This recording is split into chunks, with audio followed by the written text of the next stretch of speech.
এই পরিবর্তিত রাজনৈতিক কনটেক্সটে পাওয়ার অ্যান্ড এনার্জি সেক্টরের একটা বিরাট গুরুত্বের কারণ হচ্ছে যে দ্য প্রিভিয়াস গভর্নমেন্ট তার একটা বিরাট সাকসেস ছিল পাওয়ার সেক্টরে, কিন্তু সেই যেই সাকসেস সেখান থেকে আবার অনেকগুলো অ্যানুয়ালি এবং অনেক ধরনের ফাইন্যান্সিয়াল মিসম্যানেজমেন্ট এবং বেশ কিছু জিনিস আছে যে বেশ পাওয়ারের দাম অস্বাভাবিকভাবে বেড়ে যাওয়া, এবং এর ফলে হয়তোবা প্রাইভেট সেক্টর বা যারা পাওয়ার তৈরি করছে তাদের অনেককে হয়তো এখানে রংভাবে হয়তো ব্লেম করবে। আপনারা এখানে স্টেক হোল্ডার আছেন, কেউ প্রাইভেট পাওয়ারের সাথে জড়িত অথবা অন্যরা এক্সপার্ট হিসেবে এই সেক্টরের সাথে কাজ করেন। সো এই ওপেনিং নোট দিয়ে আমি সাজ্জাদের কাছে, আমাদের ডেপুটি এডিটর সাজ্জাদুর রহমান, তার কাছে হ্যান্ড ওভার করে দিচ্ছি to conduct this program. Navidul Haque, managing director, Desh energy Chandpur power company limited. যে আসলে কি পরিস্থিতি, যেটা বলছিলাম যে এই সমস্যাটা কেন ক্রিয়েট হলো আমাদের দেশে। আমরা যেটা দেখছি যে পাওয়ার ট্যারিফটা বারবার রিভাইজ করতে হচ্ছে গভর্নমেন্টকে, এবং এটা বেড়ে যাচ্ছে। এটার মেইন রিজন হচ্ছে এনার্জি কস্টটা বেড়ে যাওয়ার জন্য। আমাদের যে ট্যারিফ নেগোশিয়েট করা হয়েছে, লেটসে আমার পাওয়ার প্ল্যান্ট যেটা 2016 সালে ট্যারিফ নেগোসিয়েশন হয়েছে অথবা 17 সালে ট্যারিফ নেগোসিয়েশন হয়েছে, আমাদের ট্যারিফটা কিন্তু ফিক্সড, আমাদের ট্যারিফে দের ইজ নো চেঞ্জ। কিন্তু আমাদের ট্যারিফের সবচেয়ে বড় পোর্শনটাই হচ্ছে এনার্জি কস্ট, যেটা কিন্তু পাস থ্রু। এনার্জি যেই ফুয়েলটা লাগছে, সেটা এইচএফও হোক অথবা কোল হোক, গ্যাস হোক, সেটা কিন্তু গভর্নমেন্ট পে করছে, এবং ট্যারিফের মেজরিটি পোর্শনই কিন্তু সেটা। ট্যারিফ দেখে মনে হতে পারে অনেক বড় একটা ট্যারিফ, কিন্তু the weight of the fuel cost is the biggest portion in the tariff. এখন এই র মেটেরিয়াল কস্টের প্রাইসটা যদি বেড়ে যায়, তাহলে অটোমেটিক্যালি পে আউটটাও বেড়ে যাবে। এখানেই কিন্তু ডিফারেন্সিয়েশনটা। আমরা সবসময় ওভারঅল ট্যারিফের দিকে তাকাই, কিন্তু আমরা কখনোই দেখছি না যে এনার্জি কস্ট কত বেড়ে যাচ্ছে। আমরা একটা স্টাডি করে দেখেছি অ্যাজ আ পাওয়ার ইন্ডাস্ট্রি, যে গত 2 বছরে এনার্জি কস্ট 150%-এর উপরে বেড়ে গেছে। এটার ইম্প্যাক্ট আর ট্যারিফ কিন্তু সেভাবে এন্ড কনজিউমারে কিন্তু 150% ট্যারিফ বাড়েনি। নাবিদ ভাই, একটু ডিসরাপ্ট করি, বাট যেই রকম লেভেলে 22 সালে 23 সালে বেড়েছিল, সেখান থেকে এখন একদম নর্মাল প্রায় হয়ে আসছে, ইনক্লুডিং এলএনজি প্রাইস। কিন্তু আমরা কিন্তু সেই দামে কিন্তু এলএনজি পাই না। কয়লার দাম অনেক কমে আসছে, কিন্তু 2023-24 আদানির যে কয়লার পাওয়ারের প্রাইস এভারেজ সর্বনিম্নে 11 টাকা সামথিং হয়েছে। তো এগুলো তো হওয়ার কথা ছিল না, ওদের সাথে অ্যাগ্রিমেন্ট ছিল 8 টাকা করে দিবে, যদিও সেটাও বেশি, বাট এটা তো রিয়েলিটি। আদানিরটা অবশ্য আমি বলতে পারবো না, আদানি যদি কোনো রিপ্রেজেন্টেটিভ এখানে থাকতো তারা বলতে পারতো। কিন্তু এলএনজি বিষয়টা যেটা আপনি বললেন, আমরা প্রাইভেট পাওয়ার সেক্টর থেকে কিন্তু এলএনজি কিনি না। LNG is bought by the government in most cases on a G2G contract, যেটা কাতারের সাথে G2G কন্ট্রাক্ট আছে অথবা ওমানের সাথে G2G কন্ট্রাক্ট আছে, সেখান থেকে কিনছে। প্লাস স্পট মার্কেট থেকেও একটা পোর্শন এলএনজি কিনা হচ্ছে। সেটা কিভাবে কিনা হবে, সেটার কন্ট্রাক্ট মেকানিজম, সেটার negotiation is done by the government. এখানে কিন্তু আমাদের as private local power company, we have no say or we have no idea যে এলএনজি গভর্নমেন্ট কি প্রাইসে কিনছে। এখানে কিন্তু আমাদের কোনো রিপ্রেজেন্টেটিভও নেগোসিয়েশনে বসে না। এমন হতো যে না, প্রাইভেট যারা গ্যাস সেক্টরের পাওয়ার প্ল্যান্ট ইনভেস্টররা আছে তারা একটা কমিটির মেম্বার। আমার জানা মতে প্রাইভেট সেক্টরের কেউ এখানে এই নেগোসিয়েশন কমিটি অথবা বাইং প্রসেসের সাথে কোনোভাবে জড়িত না। কি ক্যাপাসিটি চার্জ নিয়ে একটু বলবেন, মানুষের যে পারসেপশন যে power producer gaining out of it. Capacity চার্জটা কিন্তু বাংলাদেশের জন্য ইউনিক কোনো স্কিম অথবা কোনো ফিচার না। এটা ওয়ার্ল্ড ব্যাংক মাল্টিপল দেশে এটা ইমপ্লিমেন্ট করেছে, এবং আমাদের প্রাইভেট সেক্টর পাওয়ার প্ল্যান্টের যেই রুলস রেগুলেশন অথবা এই পুরো স্কিমটাই তখন মিড-90s ওয়ার্ল্ড ব্যাংকের সুপারভিশনে তৈরি করা। So capacity payment is not a unique thing for Bangladesh nor us. আমাদের মতো দেশে অথবা আমাদের সিমিলার দেশে capacity payment is a norm. Capacity পেমেন্টটা কেন দেওয়া হয়? ক্যাপাসিটি পেমেন্টটা মেইনলি দেওয়া হয় to cover the financing cost of the power plants. যদি এখানে কোনো কমিটমেন্ট না থাকে গভর্নমেন্টের, তাহলে কিন্তু প্রজেক্টগুলা ফাইন্যান্সেবল হয় না। এখানে ইন্টারন্যাশনাল ইনভেস্টররা আছে, আমাদের এখানে আজকে টেবিলে ইন্টারন্যাশনাল ইনভেস্টর বসা আছে who have invested in the power sector. Why did they invest in the power sector? They needed some kind of guarantee that they can have a return on their investment. মানে যে capacity পেমেন্টটা যদি না থাকে, না দিলে কোনো investment হতো না। আর সেকেন্ড জিনিস হচ্ছে মূলত বাংলাদেশ, শ্রীলঙ্কা, পাকিস্তান বা এইসব দেশে যারা সাব ইনভেস্টমেন্ট গ্রেড, অর্থাৎ যাদের ক্রেডিট রেটিং AAA না, তাদের জন্য এই ধরনের কোনো ব্যবস্থা না থাকলে বিদেশি ডিরেক্ট ইনভেস্টমেন্ট ইনফ্রাস্ট্রাকচার ক্ষেত্রে ইটস ইম্পসিবল। এই যে প্রবলেমটা ধরেন যে আমরা ইনস্টল ক্যাপাসিটি অনেক বেশি দেন আমাদের যেটা পাচ্ছি, ইন্ডাস্ট্রি তো সাফার করছে গত কয়েক বছর ধরে। এখন হাউস হোল্ডেরও একটা কমন সাফারিং হয়েছে লোডশেডিং। সো সবার কোশ্চেন যে আমরা এত নিজেরা ইনস্টল করলাম ক্যাপাসিটি, ইম্পোর্ট করছি ইন্ডিয়া থেকে, সো তারপরে তো আসলে এই ক্রাইসিসটা কেন? আমরা যে ইনস্টল ক্যাপাসিটি নিয়ে কথা বলি বা একটা ফিগার জানি 28,128, এটা হলো আমাদের টোটাল ইনস্টল ক্যাপাসিটি। বাট যে জিনিসটা হয়ে গেছে বছর বছর ডিরেট হতে হতে এই মুহূর্তে 26,947, দ্যাট মিনস অ্যারাউন্ড 27,000 মেগাওয়াট আমাদের ডিরেটেড ক্যাপাসিটি। তারপরে কিছু জিনিস আছে, হলো কিছু লেস এফিশিয়েন্ট পাওয়ার প্ল্যান্ট আছে, কিছু নো ইলেকট্রিসিটি নো পেমেন্ট, যেগুলি চালানো একদমই উচিত না, রিসেন্টলি ডিসিশনও হলো এগুলি চলবে না। তো এরপরে আছে ডিজেল পাওয়ার প্ল্যান্ট, সব মিলায় অ্যাবাউট 3,700 মেগাওয়াট কিন্তু এই টোটাল পাওয়ার প্ল্যান্টের লিস্টের মধ্যে আছে। 12% মেইনটেনেন্স অ্যান্ড ইন্টারনাল কনজামশনের জন্য আমাদের অ্যাভারেজ বছরে ডাউন টাইম থাকে। 2% হলো আপনি ইন্টারনাল কনজামশন, আর 10% সব পাওয়ার প্ল্যান্টেরই অ্যাভারেজ বা মেইনটেনেন্সের জন্য আউটেজ থাকে। So that is 2,790। সো এগুলি বাদ দিলে আলটিমেটলি যদি derated capacity, less efficient, no electricity no pay, diesel, maintenance, internal consumption সব মিলায় অ্যাবাউট 20,461 মেগাওয়াট হলো আমাদের, that is what we can give. আমাদের টোটাল বকেয়া সব আইপিপির বিপিডিপির কাছে অ্যাবাউট 22,000 কোটি টাকা। এর মধ্যে এটা রিসেন্ট ঘটনা বলছি, গত 2-2.5 বছরের হিস্ট্রি। সো এই 22,000 কোটি টাকার মধ্যে অ্যাবাউট আমার মনে হয় থাম রুলে 80% হবে হলো আপনার এনার্জি, মানে মোস্ট অ্যামাউন্টটাই হলো energy payment, that means fuel payment. So এই ফুয়েল পেমেন্টটা তো আমাদের ক্যাশ থেকে আসে না, এটা ওয়ার্কিং ক্যাপিটাল ব্যাংক থেকে লোন করা হয়। এটার এগেনস্টে গত 2.5 বছরে আমরা 3,000 কোটি টাকা ইন্টারেস্ট পেমেন্ট করেছি। এই সবসময় আমাদের বকেয়া ছিল বিপিডিপির কাছে, এই মুহূর্তে 20-22,000 কোটি আছে, কোনো সময় 17 ছিল, কোনো সময় আর একটু বেশিও ছিল। তো অ্যাভারেজ যদি 20,000 কোটি টাকা বাকি থাকে, তার মধ্যে এনার্জির যেই অংশটা ওটা আমাদের ওয়ার্কিং ক্যাপিটাল থেকে লোন নেওয়া। তো এটার এগেনস্টে আমরা 3,000 কোটি টাকা আমরা গত 2.5 বছরে আমরা ইন্টারেস্ট দিয়েছি। আমার একটা পার্সোনাল এক্সাম্পল দিতে চাই, জাস্ট একটা সিম্পল এক্সাম্পল, এটা দিল্লি বুঝবেন। এই বছর মে 9 তারিখে ডলার 110 টাকা থেকে 117 টাকা হয় এই বছর, এই 2024-এর মে 9 তারিখে। আমার একটা জাহাজ ফুল ভেসেল তেল নিয়ে আসবে, হ্যাঁ এলসি করে আনা, টোটাল ভ্যালু আছে অ্যারাউন্ড 7.5 মিলিয়ন, $75 লাখ। তো এটার বিএল ডেট ছিল 6 তারিখ, মে 6 তারিখ। সো 6 তারিখের বিএল ডেট থাকলে আমি ওই বিএল ডেটের যেই ডলার এক্সচেঞ্জ রেট সোনালী ব্যাংকে, ওটা দিয়ে আমি বিল করতে পারবো বিপিডিপির কাছে।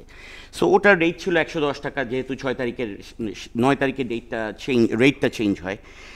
জাহাজটা এসে পৌঁছালো 10 তারিখে, 9 তারিখের পরে একদিন পরে 10 তারিখে। এই 4 দিনের জন্য আমার টোটাল লস এই মুহূর্তে 7.5 কোটি টাকা। 2022-এ আমরা যেই এক্সচেঞ্জ রেটের জন্য লস করেছি, এখন পর্যন্ত টোটাল আমাদের লস আছে 5,000 কোটি টাকা সব আইপিপির। এটা হলো জাস্ট ফুয়েল বেস পাওয়ার প্ল্যান্টের জন্য বলছি, যারা ইম্পোর্ট করে ফুয়েল আনি। এই 84 টাকা থেকে যে 108 এখন 120 টাকা হলো ডলারের দাম, এটা তো আমাদের হাতে ছিল। জ্বালানির দামটা বেড়েছে 97%, সেটা আমি কিচ্ছু করতে পারবো না। আমেরিকার যে ওয়ার্ল্ড মার্কেটে যে দামে যা করবে সে দামে আমাকে বেচবে না, দ্যাটস অল। আমি অপরচুনিটি কাজটা আরও খারাপ হবে, কারণ সেই বিদ্যুৎটা তখন আমাকে ডিজেল দিয়ে সাপোর্ট করতে হবে, সেটা উৎপাদন খরচ আরও অনেক বেশি। সো উই আর বেনিফিটেড, মানে অপরচুনিটি কস্টের পার্সপেক্টিভে উই আর বেনিফিটেড। হাউএভার এই যে ডলারের দামটা 84 থেকে 120 হয়ে গেল, কেন হলো?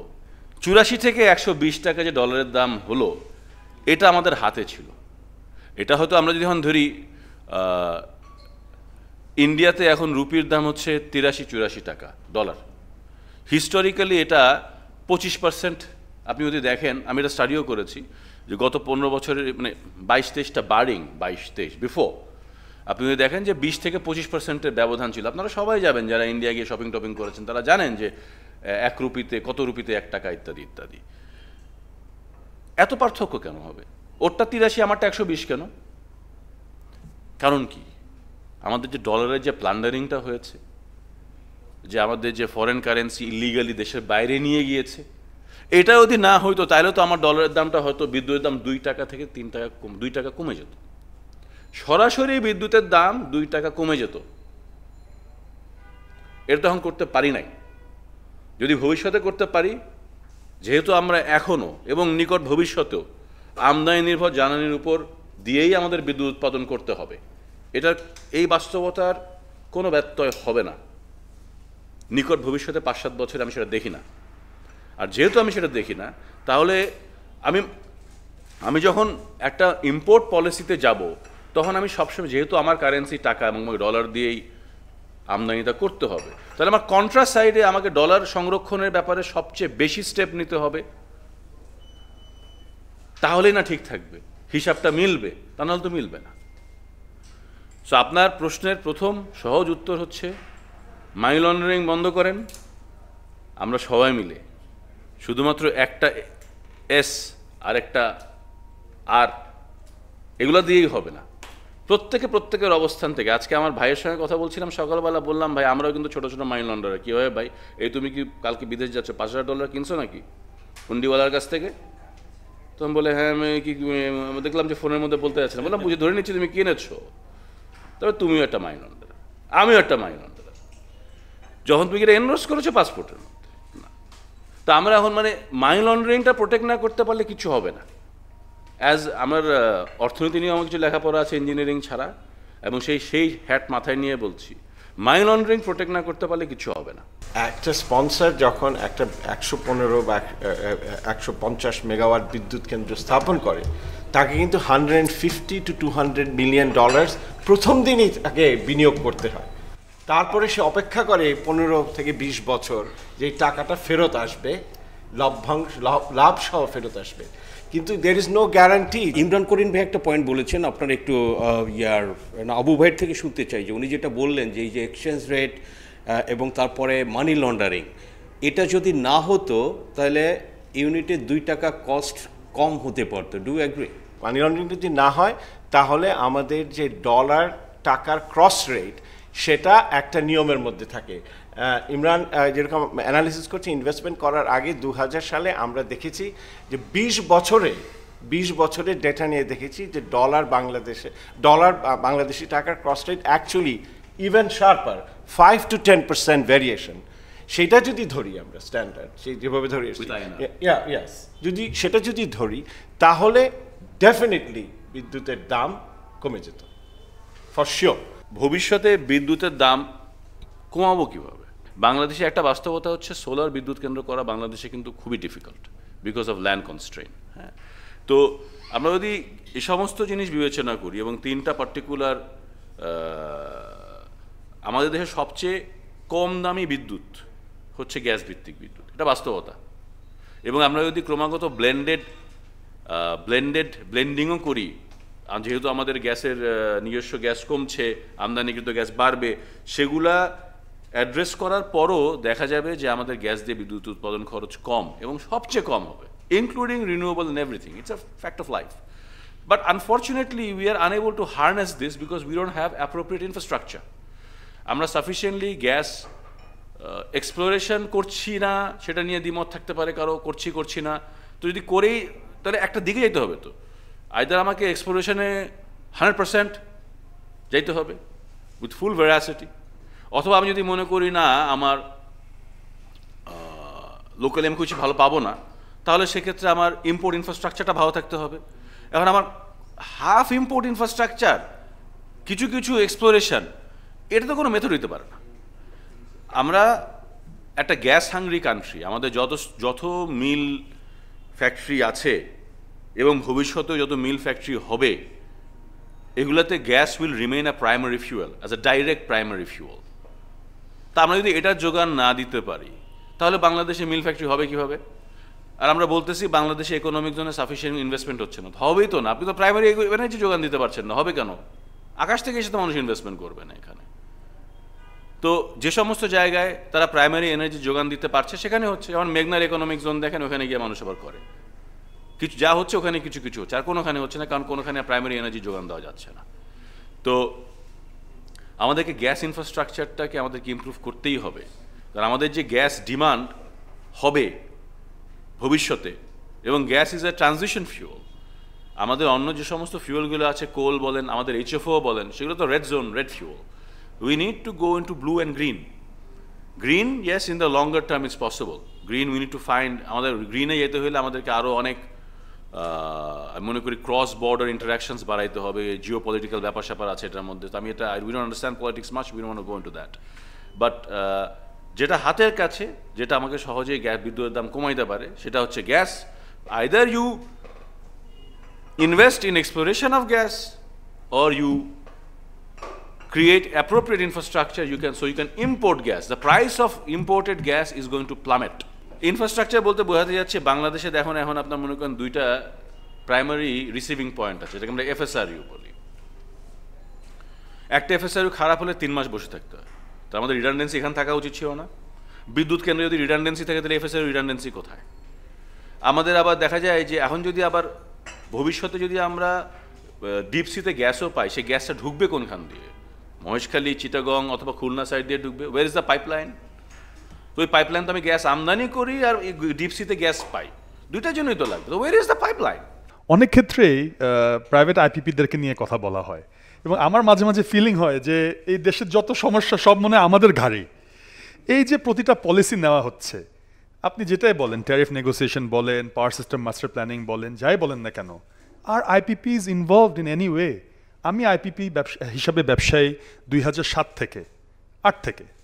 এই 8-এর ভিতরে আজকে 8 থেকে 24 পিডিবিকে আমাকে একবারও ডেকেছে যে আমরা ভবিষ্যতের এই প্ল্যানিং করছি, আপনি একটা আইডিয়া দেন, অথবা একাডেমিশিয়ানরা কি আমাদের সাথে বসেছে ক্রিটিসাইজ করার জন্য? হ্যাঁ, সব দোষ ক্যাপাসিটি পেমেন্ট বলেন, কেন আমরা লোকাল গুডস ইউজ করছি না, কেন ইউরোপ থেকে মেশিনারি ইম্পোর্ট করছি, সব দোষ আলটিমেটলি আমাদেরকে পয়েন্ট করে বলা হয়। কিন্তু এখানে রিয়েলি আমাদের স্টেক কতটুকু? মানে স্টেক হোল্ডারদের সাথে এনগেজমেন্টই নাই, পলিসি করছে। আমরাও কিন্তু সেটার ভুক্তভোগী। আমরা যে আজকে ইনভেস্ট করেছি, হাজার হাজার কোটি টাকা এখানে ইনভেস্টমেন্ট হয়েছে, আমরা লস করেছি, লাভ করেছি, যাই করি না কেন, ultimately we are not the decision makers, we are not the policy makers, we have never been. এবং পলিসি এই গত 15 বছর বলেন, 20 বছর বলেন, 30 বছর বলেন, কয়েকটা পলিসি মেকিং ডিসিশনে আমরা প্রাইভেট সেক্টর ইনভেস্টররা ইনভলভ ছিলাম। পিডিবি আমাদের সাথে কতবার বসেছে পাওয়ার সেক্টর মাস্টার প্ল্যানটা যেটা বলা হয়, যেটা জায়কার করা, এখানে প্রাইভেট সেক্টরের ইনভেস্টরদের have no say or have no involvement. So ওখানে যদি কোনো ভুল থেকে থাকে, সেটা কিন্তু আমাদের উপরে, আমি মনে করি না it's fair to pinpoint on us. এই যে ইন্টারিম গভর্নমেন্ট, এদের প্রতি এই যে এনার্জি সেক্টরের নিয়ে আপনার কি পরামর্শ? জাস্ট একটা দুইটা পরামর্শ। Be holistic. এই জন্যই আমি ওই 2024 থেকে 30-এর কথা বলছি। Be holistic, don't be ad hoc. অনেক সময় পেপার পত্রিকা অনেক কিছু লেখা হয়, এটা ব্যক্তির ওপিনিয়ন, ব্যক্তি টার্গেটেড এবং স্ট্র্যাটেজিক্যালি কারেক্ট না। কোনো ব্যক্তি নিজের স্বার্থেও এটা প্রকাশ করতে পারে তার নিজের জন্য। তো এর জন্য আমি ওই যে ওনাদেরকে যেটা বললাম যে আমরা একটা 7 বছরের অঙ্ক দেখি না, তারপর দেখি। আমার ধারণা এরকম 7 বছরের অঙ্ক এখন প্রাইভেট, ওই যে পাবলিক সেক্টরে এখন রেডি হয় নাই। তো আমরা যেহেতু করেছি, আমাদের বছর 1.5 সময় লেগেছে এটা করতে, যেটা আমরা ডিসকাস করি, দেখি। তো my point is that be holistic, be pragmatic, বাস্তববাদী হতে হবে। আমরা মানে হঠাৎ করে ওই মারুতি গাড়ি নিয়ে ফেরারির স্বপ্ন দেখলে হবে না। What is BPDP? Is it a regulator? Is it a generation company? Is it a lobby group? Is it an extension of the ministry? It is not defined. এবং বিপিডিপির বোর্ডে শুধুমাত্র কেন সরকারি কর্মকর্তা থাকবে? আমি তো সেটার ডেভেলপমেন্ট পার্টনার, আমার রিপ্রেজেন্টেশনটা বিপিডিপির বোর্ডে নাই কেন?